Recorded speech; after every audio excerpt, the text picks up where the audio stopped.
Hi, I'm Mark Reed. Follow me as I attempt to put my new book, Impact Culture, into practice and discuss it with others taking a similar journey. You'll get tips that will help you achieve more impact from your research and stay healthy, no matter how busy you are. Rediscover your purpose. Lead from behind to empower those around you. Transform your work culture. Welcome to Season 4 of the Fast Track Impact Podcast. So this is the fourth and final of the four components of a healthy impact culture. And I want to think about capacity. And if you remember back to episode 1 where I drew this framework, we've got a Venn diagram with research, community and purpose overlapping. And from those three now emerges your impact culture. But surrounding and enabling all of those three is your capacity. Now, the chapter goes into a whole load of different things, but one thing that I'd like to just zoom in on in the intro here is the idea of an impact strategy. Now, this was, I think, probably the hardest chapter to write in the book because I knew that I needed to tackle the idea of impact strategies. Everyone is writing one now. If you haven't got one, someone somewhere in your university is writing an impact strategy for your university, maybe for your faculty, for your department. Even some research groups might have an impact strategy. But it feels kind of lifeless. It feels kind of pointless, if I'm honest, because who actually reads these things? When do they actually make a difference? And so I delved into this and got some help from some colleagues, Saskia Gent in particular, but a whole load of other colleagues. And I'll put a link to the paper into the show notes so you've got this. But we looked at 70 of these from across the world. We looked at UK, Canada, Australia, Hong Kong, China, Denmark and New Zealand. And we looked at independent research institutes that operated more globally as well. And as we read these, there were two very different types of strategy that emerged. Now, I'm going to highlight what has come out of the final version of this, which is now under review in the journal Research for All. And there's a preprint available, which I'm going to link in the show notes. And as you're obviously familiar with the publication process, it's kind of changed. We have got various bits of pre-review feedback. We've added in new countries. We've increased the sample size. We've revised, changed it. And so there's some different terminology now. In the paper, we talk about achieving impact strategies versus enabling impact strategies. But I'll use some different terminology in the chapter that follows. If you want to read the preprint of the paper, blog about it, written by Saskia Gent, some good practice examples of strategies from both types, and have a look at a database with all of the strategies that we reviewed, then head over to my website. We're looking at fasttrackimpact.com/impact strategies, all one word, impact strategies. And I'm also looking forward to being joined by Saskia Gent, one of the co-authors of the paper here on the podcast. I'm going to be interviewing her after I've done a training session with her, a free training session, one of many events that are planned for the coming year as part of the impact culture community that I'm trying to build with all of you guys. So we'll be joined in the training session also by the authors of one of the strategies that we've pulled out as an example of good practice. That's Plymouth Marine Lab. So the training to look forward to, and the podcast episodes on this for much more. But as I said, this is a chapter which is about much more than just writing impact strategies. So I'm going to hand over to the chapter at this point and let you hear more about the capacity that we need to underpin a healthy impact culture.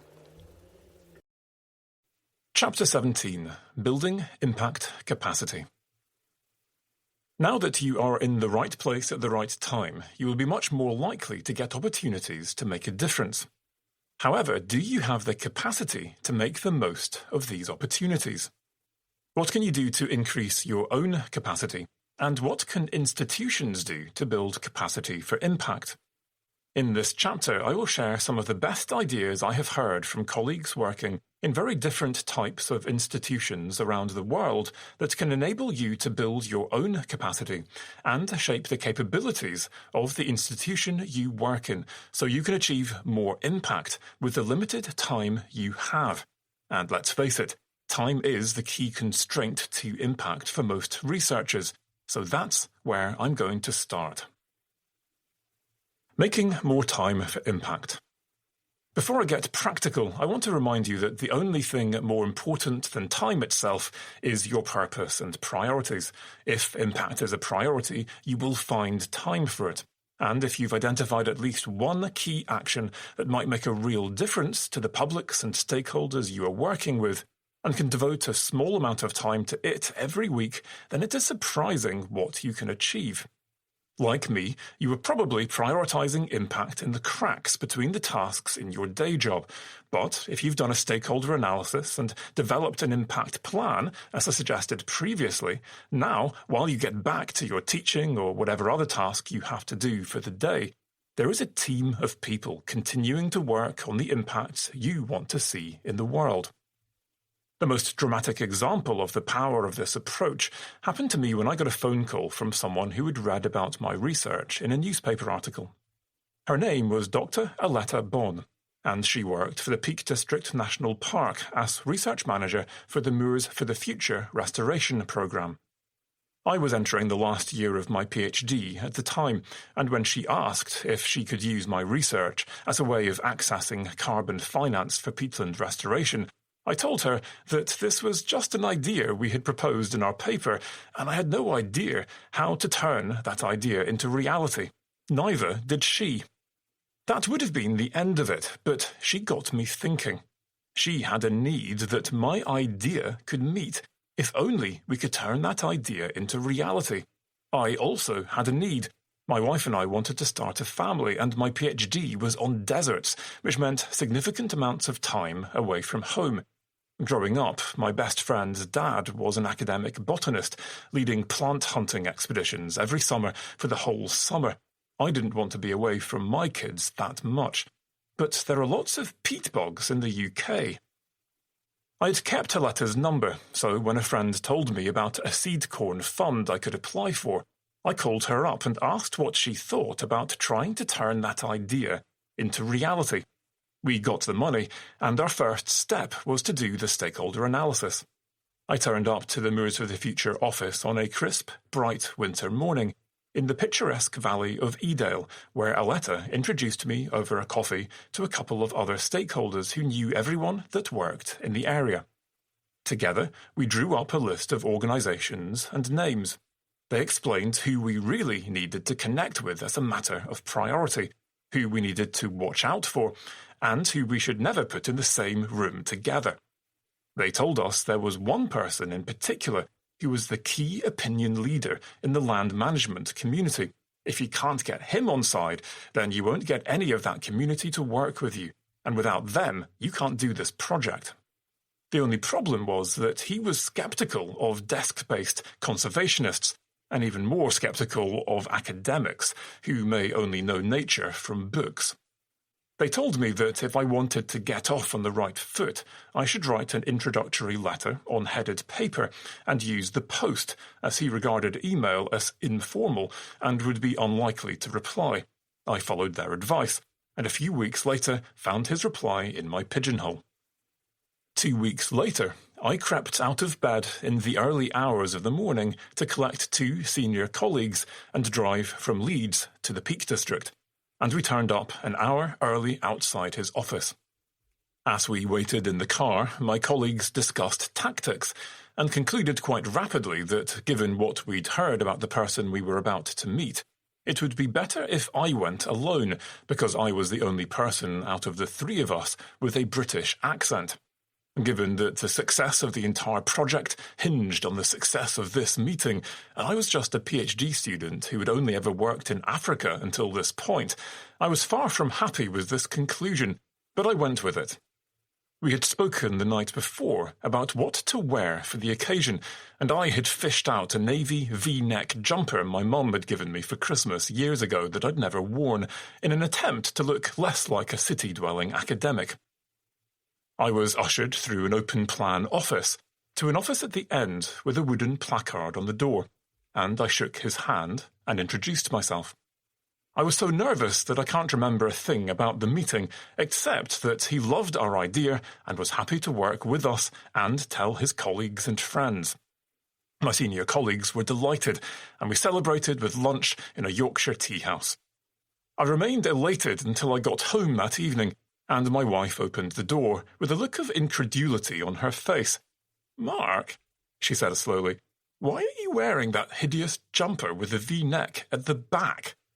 After taking off the jumper and putting it in a pile for a charity shop, I called my colleagues and asked them why they hadn't told me I was wearing my carefully selected jumper back to front, and they told me they hadn't noticed.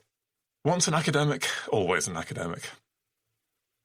Partly as a result of that first connection, the project was a big success. Aletta went on to work with an international conservation organisation working to restore peatlands across the UK. And by the time she eventually moved back to Germany to take up a chair position, I was regularly working with the organisation and offered to take over her role as research lead for the charity for free. We had one core goal: to make that idea Aletta had contacted me about all those years ago a reality. By this time I was a senior lecturer, having moved from Leeds to Aberdeen, and I didn't have time to do all the work that was needed.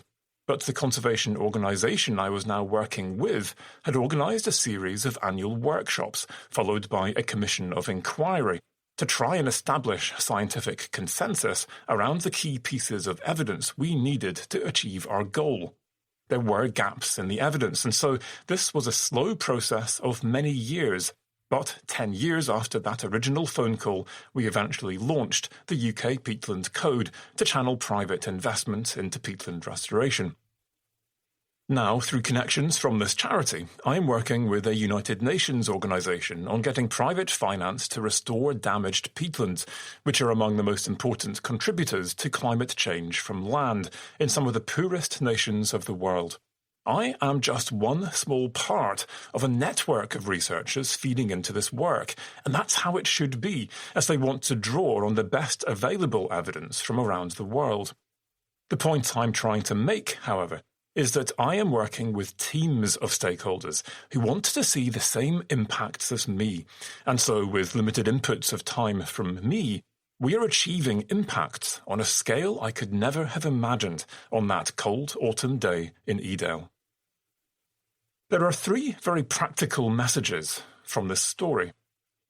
First, you can see how I used stakeholder analysis and impact planning tools to prioritise a small number of people to whom I reached out with a tailored pitch so I could create an empathic connection. We made a plan and we stuck to it, prioritising activities that might one day take us to our goal. Can you make an action right now to do a stakeholder analysis and identify 1 or 2 people you could reach out to this week? Can you identify impact goals with them that will meet their needs and come up with a joint plan to reach those goals? Second, I made this one impact a priority.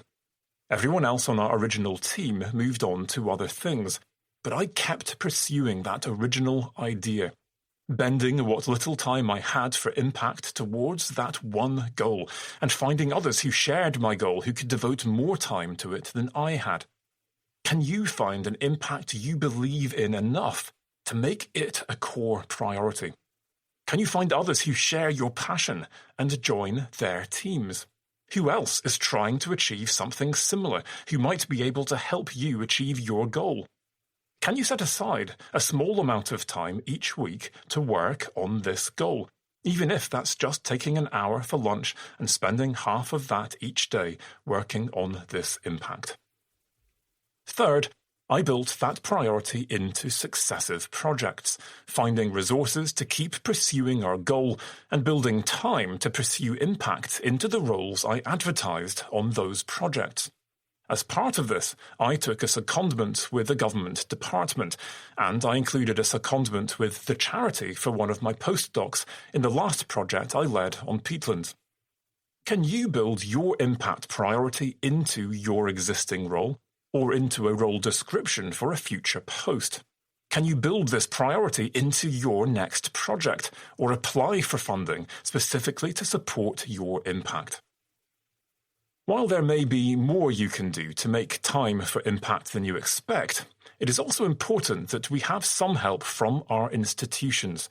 I've seen a number of universities introduce impact sabbaticals in recent years through a small adaptation to their existing sabbatical system.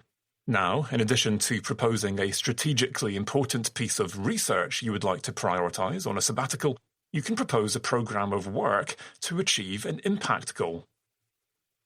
The most common approach is to use workload models, but this can go badly wrong.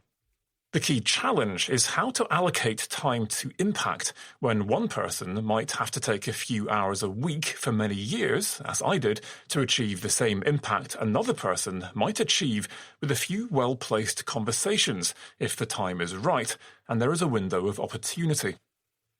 One person could spend weeks of their time doing schools work and achieve significant impact with very limited reach, while another might achieve global impact with a single speech.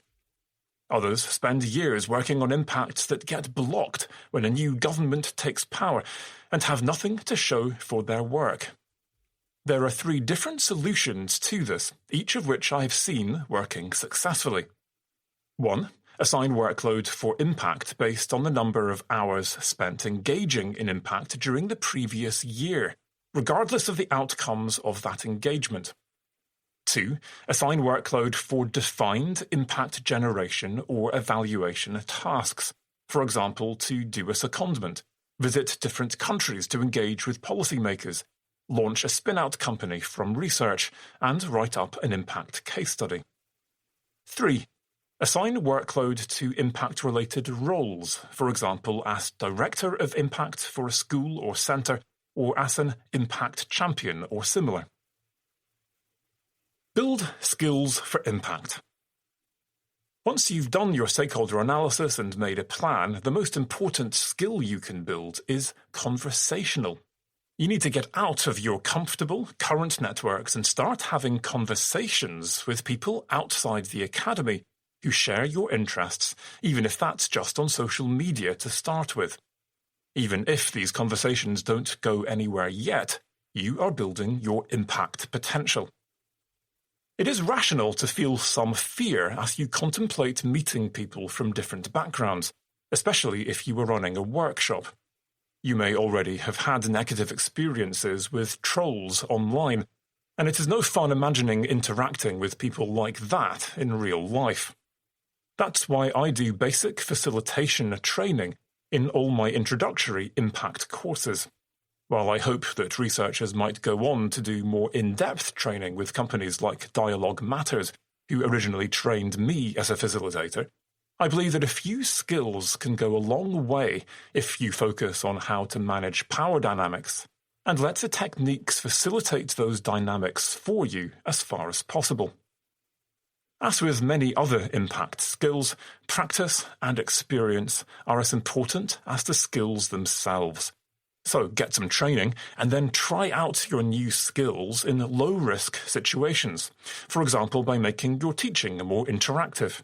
Your students will thank you for making your lectures more interactive, and are likely to be more forgiving if you don't get things quite right than others might be in a more high-stakes scenario.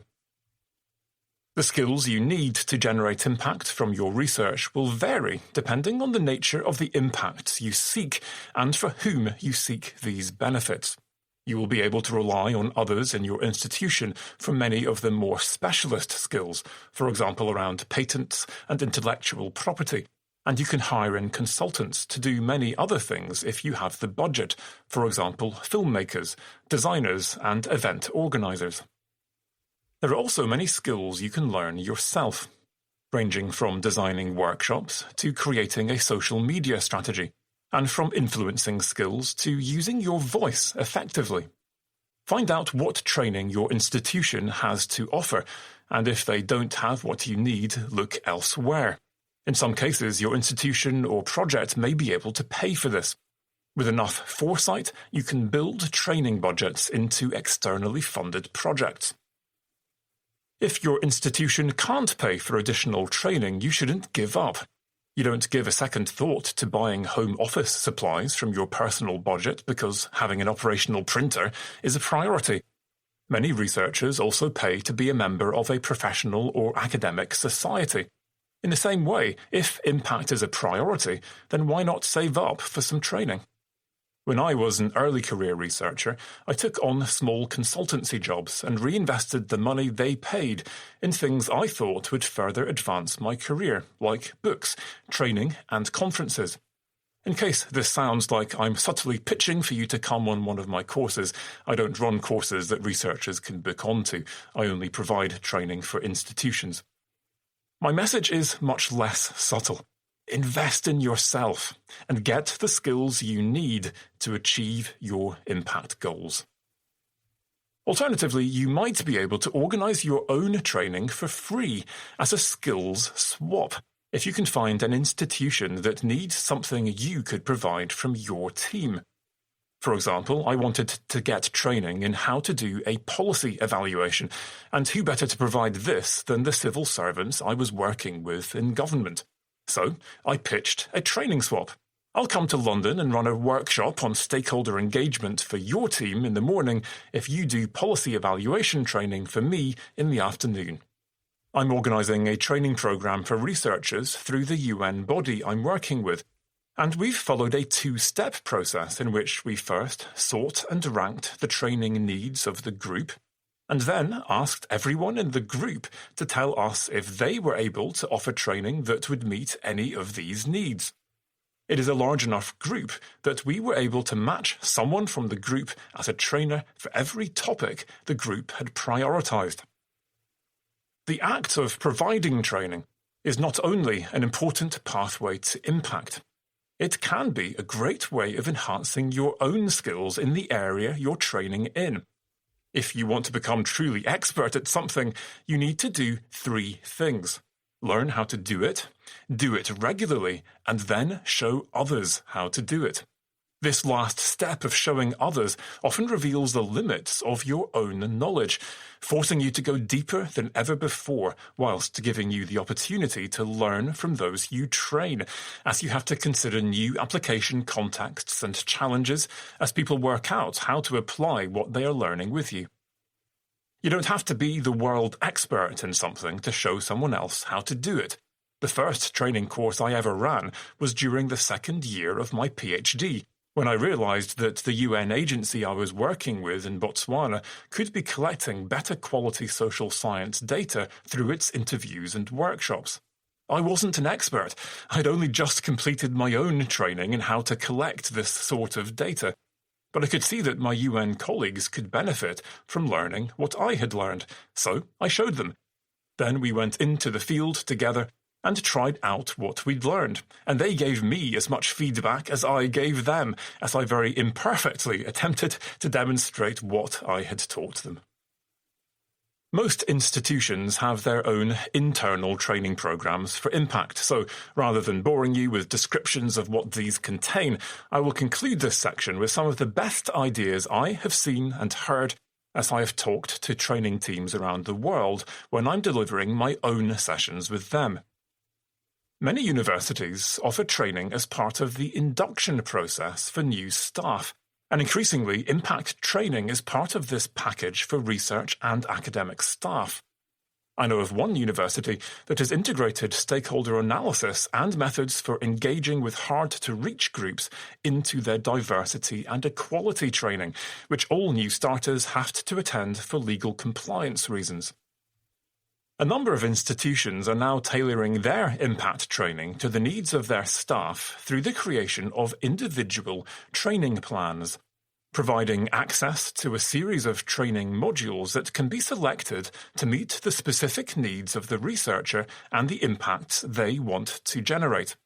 These often also include one-to-one coaching, variously provided by the training department, by external coaches, or via peer coaching. Towards the end of the programme, researchers can opt for highly specialist options tailored to their needs and often provided by external specialist trainers.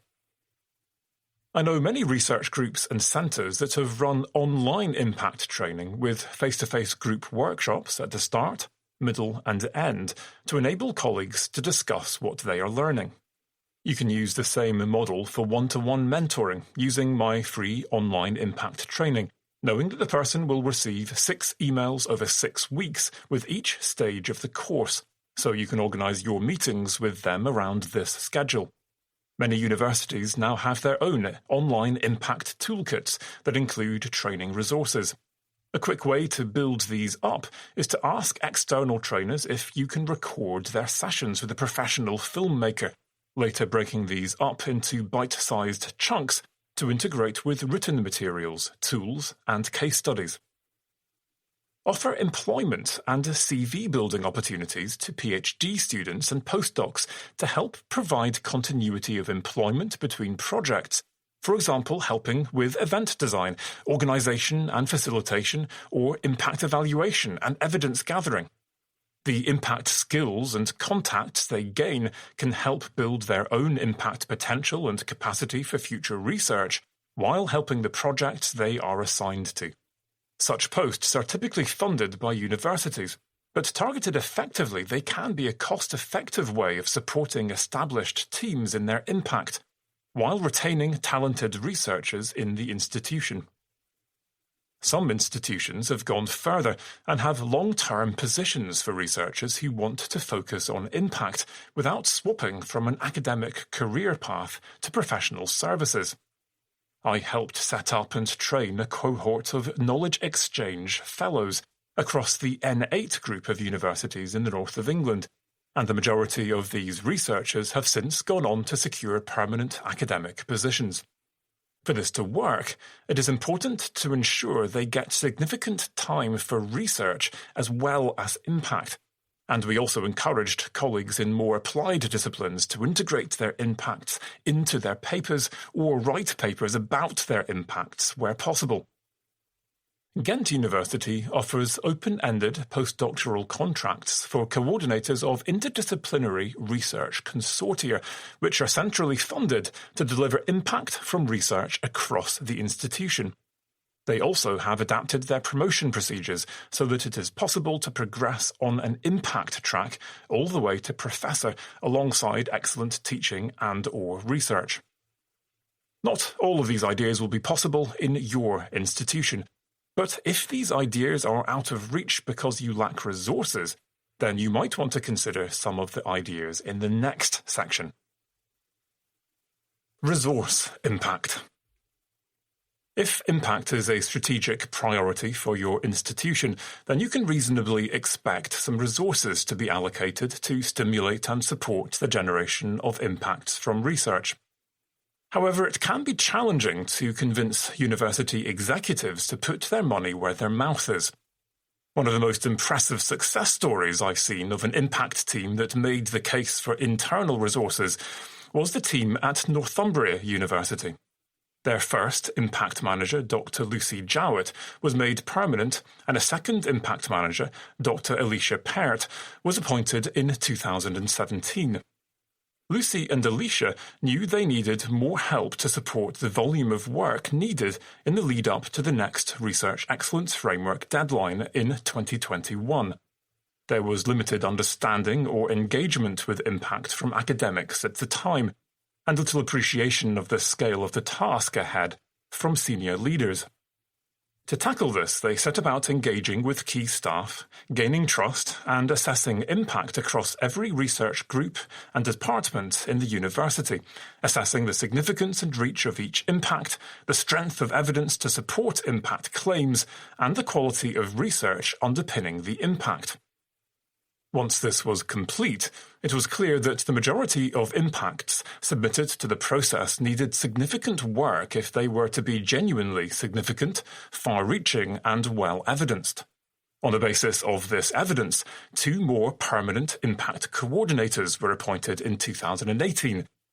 After repeating the impact assessment process and showing there was still much work to do, a further 6 fixed-term impact officers were appointed later that year, increasing the size of Lucy and Alicia's team from 1.5 people, Lucy and Alicia both work part-time, to a team of 10 full-time equivalents in less than 2 years. An alternative approach is to seek external funding, for example, for large strategic investments as a university or collectively with other universities around specific challenges or sectors to create boundary organisations. See Chapter 14. Alternatively, it is possible within schools and centres to organise teams so that researchers agree to include impact-related roles in all their research proposals. Each proposal might only fund 5 to 10% of a role, but with enough projects, it is possible to support someone long-term. For example, Newcastle University's Centre for Rural Economy funded their own communications officer for almost a decade using this model, and she gained valuable specialist knowledge of the sector, editing a prestigious policy brief series and helping organise and promote events. A growing number of universities now have internal funding schemes to support impact, but one of the key challenges is getting the right people to apply. If you organise it as a competition, you may be forced to fund the usual suspects who have the confidence and time to apply, while an early career colleague who needs more help but who is swamped by teaching won't apply and therefore doesn't get support. As such, it is worth considering how such funds can be prioritised in a transparent way to fund impacts that are particularly important or in need of help, allocating funding to those who need it most rather than to those who shout loudest. Some universities hold back impact funds specifically for early career researchers to ensure that this group gets some of the funding for impact, even if the impacts they are pursuing might take longer to yield measurable benefits than more mature impacts that senior staff have been building for years. Build your learning capacity. Now you are making time, building skills, and resourcing impact. It is important to learn from your experience, so you can build on what works and learn from mistakes across your institution. As a sector, we are good at identifying and celebrating what works, but we tend to be much more nervous about sharing stories when things go wrong. Yet, often we learn most from our mistakes and the tribulations of others, and when we have learned a hard lesson, it pains us to see others repeating our mistakes. Part of this is about monitoring and evaluation. If we don't keep track of our impacts and evaluate them properly, we might never know if our attempts to generate impact worked or failed. Universities are increasingly investing in impact tracking systems, whether as add-ons to existing research management systems or more sophisticated systems developed specifically for tracking impact, like Vertigo Ventures' Impact Tracker. However, academic engagement is limited, even with the most sophisticated and user-friendly of the systems currently available. Impact tracking is just not a priority, even for people like me who are intrinsically motivated by impact. However, like most other researchers, I curse myself for not keeping better records when I am eventually asked to report my impact. That's why I encourage researchers to find some sort of dump for anything that might possibly be impact. I don't want to have to pause and decide whether or not something might be related to impact, or to have to open or log into a system to deposit it. I might come across something on social media, for example, someone mentioning me and saying my work has been cited in a new report. Or I might meet someone at a conference who tells me that they are using my research, but I don't have any reception on my phone, let alone the time to log into an online system. I get around this by using Evernote, but Microsoft OneNote has similar functionality. I can clip web pages directly from my browser, record things directly into the app on my phone to sync when I connect to the internet later, and email things in as they appear in my inbox, or directly from my social media apps. Vertigo Ventures Impact Tracker also has email functionality, enabling you to send material into the system without leaving your inbox. If it is quick and simple, then you might just do it on a day-to-day basis. You can sort through everything you dumped once in a while when you need to report on your impact, and organise it all in your institutional repository, but at least it will all be there. However, if we really want to learn from our experiences with impact, we will need to interact with each other and our publics and stakeholders. I've already suggested running various types of impact seminar series, including sessions where you create a safe enough space for colleagues to share stories of impacts that didn't go according to plan. See Chapter 12. Most importantly of all, though, the only way you will ever really know if your impacts worked is if you ask the people you were trying to help. Participatory monitoring and evaluation has a long history in international development, but it is only now being applied in impact evaluation. In its most basic form, the idea is to ask those you sought to help what success looks like from their perspective, and whether or not you succeeded in those terms. One of the most challenging aspects of this is that different groups will view success in very different ways, and many of the people you speak to will not have been involved at the start, and so might not buy into the impact goals you pursued. While that might not seem fair, it is important to recognise that needs and contexts can change, and something that might have been beneficial at the start of your project might now be counterproductive or irrelevant. If impact can only ever be defined in relation to the people and contexts you seek to benefit, then the only legitimate way to evaluate impact is through the eyes of your publics and stakeholders.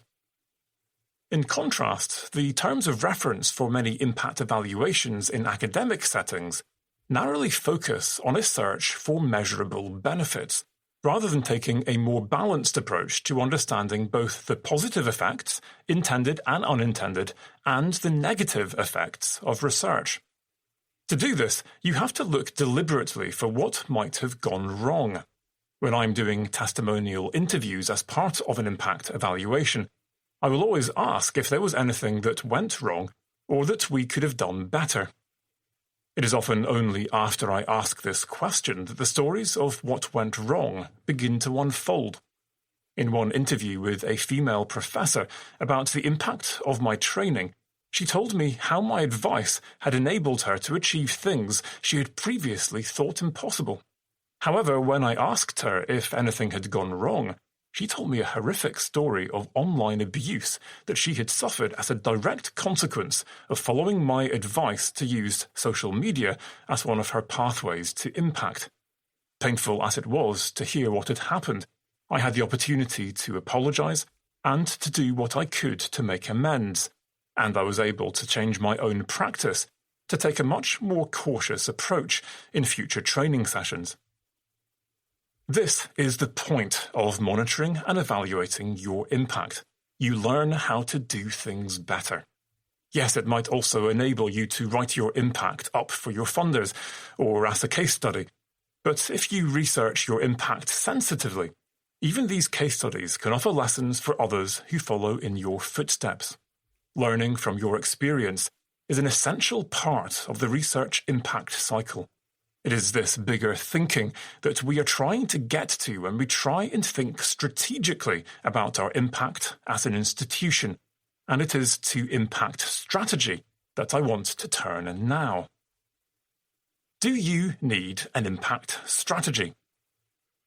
As a researcher working in a research project, having a plan is essential if you want to make sure you actually achieve impacts during the course of your research. The day-to-day tasks of your project will take over if you don't set aside time and resources and check on your progress, adapting your plans as needs and contexts change in collaboration with your stakeholders. I've mentioned my fast-track impact planning template at various points already, but use any approach you want, just make a plan. At an institutional level, having an impact strategy is important if you are serious about impact. But many of these documents are formulaic and lifeless, leaving you with a sense that impact is a form of capital that has to be managed like your financial capital or human resources. I will describe the two main types of impact strategy that exist here, but I want to conclude in the next chapter by asking how we might go way beyond these types of strategy to start transforming the systems within which we do our research and impact. Working with my colleagues, Saskia Gent and Dr. Regina Hansda, I put out a call for impact strategies. Combining these with our own searches, we catalogued over 50 strategies from different types of research projects, networks, centres, departments, universities, research institutes, and funders around the world. This is what we learned. Broadly speaking, we found two very different types of impact strategy: goal-oriented strategies that sought to achieve specific impacts, and capacity-oriented strategies that aimed to build impact culture and capacity. There were also a number of things that the majority of strategies of both types had in common, for example, strategic goals, partnerships, resourcing, training, monitoring and evaluation, and communication.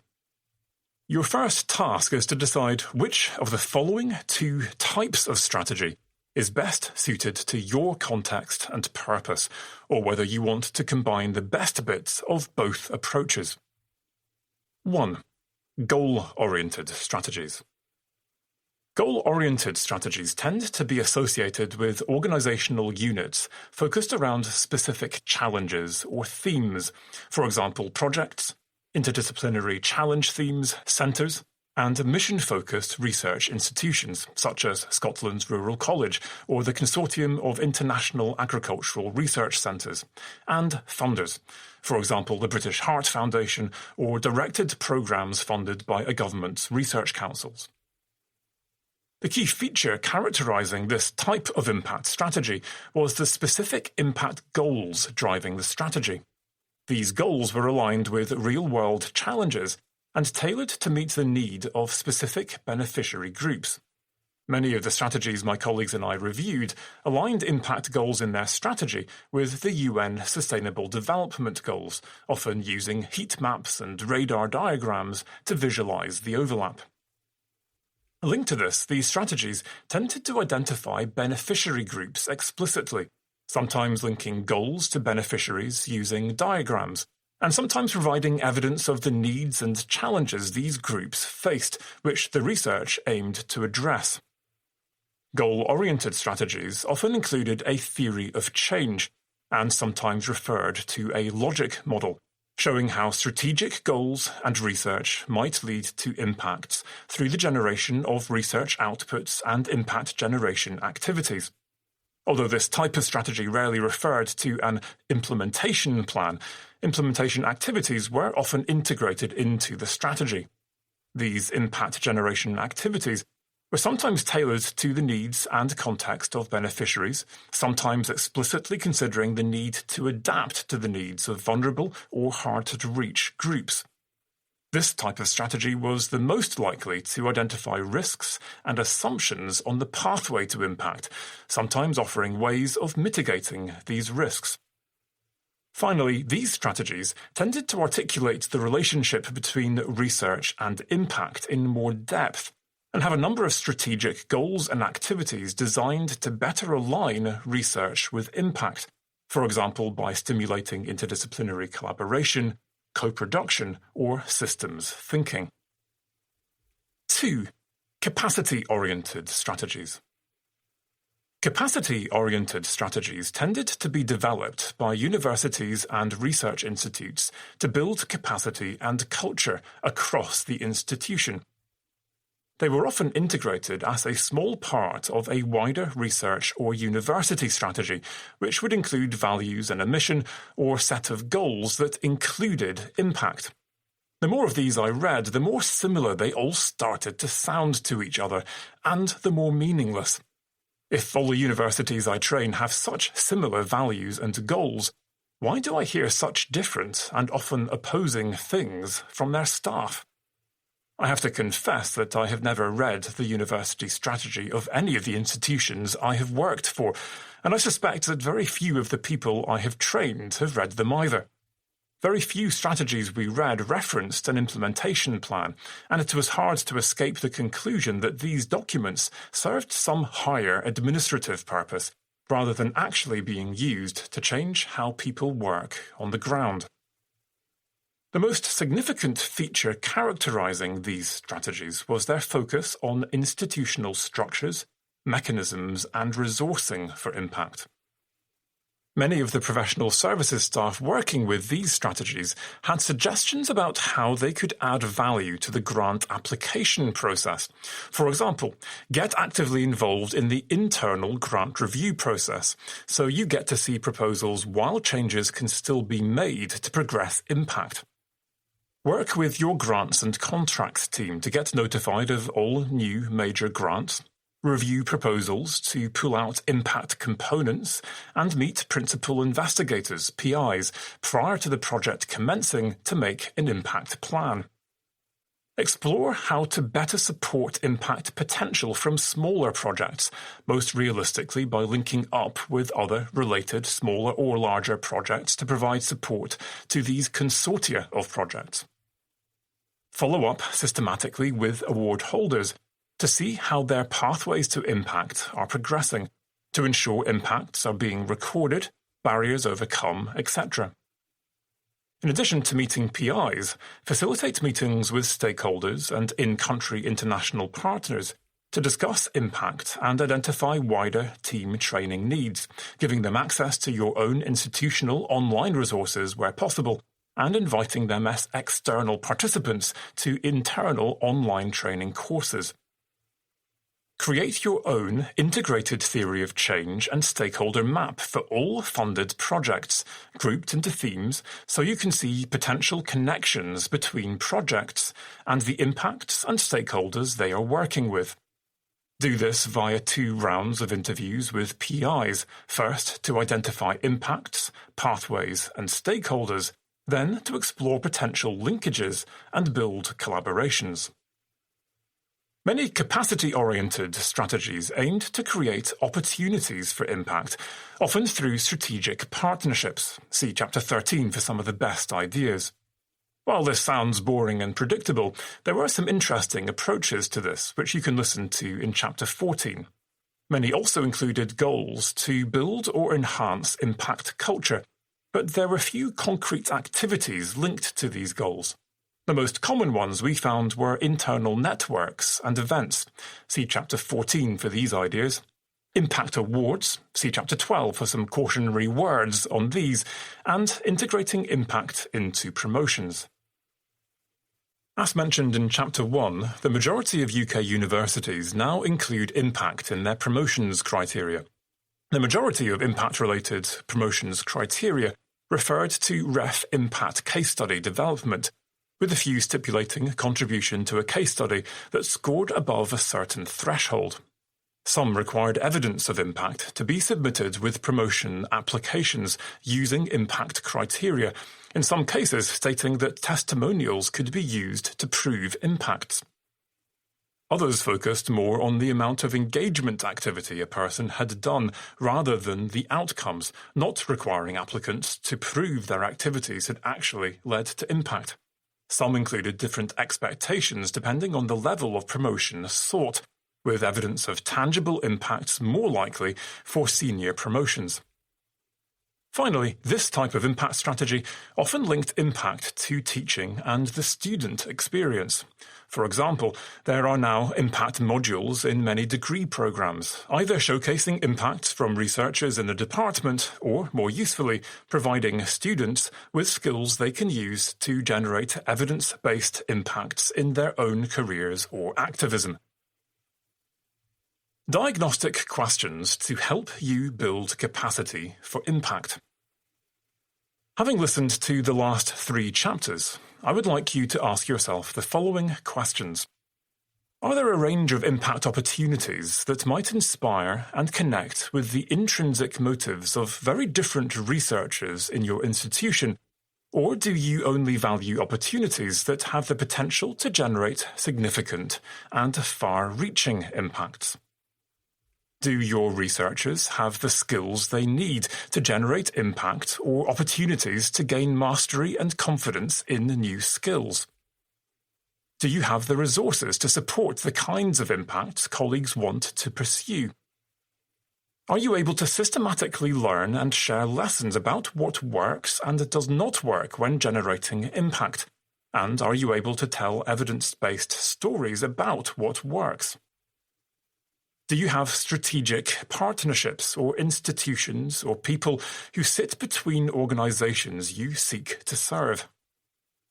Do you have leaders who are able to inspire and facilitate others to achieve impact, and who can connect you with those who have needs your institution could meet? If you want to take this further, Dr. Julie Bailey and Dr. David Phipps recently published an institutional health check workbook for universities to diagnose how healthy their impact support systems are. They ask about institutional commitment to impact in terms of strategies, implementation plans, and leadership. They ask about connectivity in terms of the range of support functions and interactions between teams supporting impact. They ask about how clearly colleagues understand impact and the different mechanisms for generating it. They offer a framework for systematically considering individual competencies in 11 categories and considering the extent to which impacts are co-produced with stakeholders. Do a search for their work and score yourself against their checklists. What actions have you identified that could help you build impact capacity so far? Between Julie and David's work and the rest of this chapter, I hope you will be able to identify lots of tangible things you can do to build capacity for impact. I've tried to emphasize ideas that are consistent with the participatory, bottom-up approach to impact culture I proposed at the start of this book. However, there is a danger that none of us is thinking big enough. In the next chapter, I will therefore invite you to consider if there could be a more radical approach to building a healthy impact culture than anything we've considered so far.